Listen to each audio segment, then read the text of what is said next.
For 10 days in 1974, this was the White House. When Richard Nixon resigned following the Watergate scandal, his vice president, Gerald Ford, was sworn in as the country's 38th president on August 9, 1974.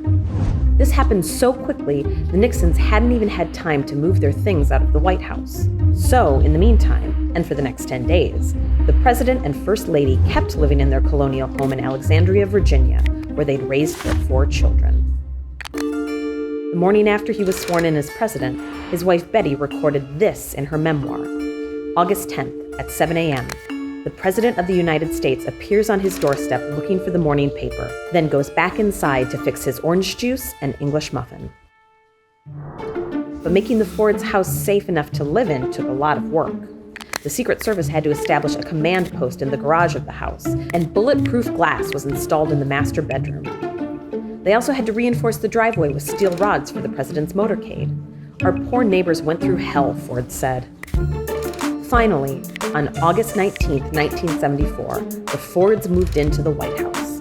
Betty Ford said later, "For me, leaving the White House wasn't nearly so much of a wrench as leaving our house in Alexandria.